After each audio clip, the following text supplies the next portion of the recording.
প্ৰিয় দৰ্শক বন্ধুসকল, আদৰণি ষ্টুডিঅ'লৈ মই কৈলাশে আপোনালোক আটাইকে আদৰিছোঁ।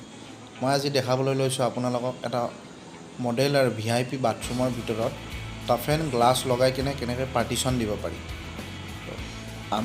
মই এইটো আপোনালোকক দেখাই আছোঁ যে এটা বাথৰুমৰ ভিতৰত টাফ এণ্ড গ্লাছ, এইটো টাফ এণ্ড গ্লাছ হয়, 6mm tough and glass, clear glass. তো এইটো গ্লাছ লগাই কিনে ওপৰৰ ফালে ৰড থাকিব, ওপৰৰ ফালে ৰড দি কিনে এনেকৈ লগাব পাৰি। আৰু ছাইডত এটা চেল্ফ বাটন থাকিব, তলৰ ফালে যিটো দেখিছে আপোনালোকে সেইটো ওপৰৰ ফালে আছে।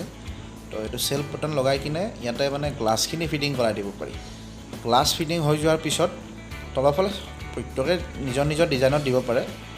তলৰ ফালে অকণমান ফাঁক ৰাখি দিয়া হয়, এইটো কিহৰ কাৰণে, যাতে শ্বাৱাৰৰ পানীখিনি তলফালেদি ওলাই যাব পাৰে। 1/2 ইঞ্চি গেপছ এটা ৰাখি দিয়া হয়। তো 1/2 ইঞ্চি গেপছটো ৰাখি দিয়াৰ পিছত ওপৰৰ ফালে আপোনাৰ গোটেইখিনি ফিটিংটো ভাল হয়।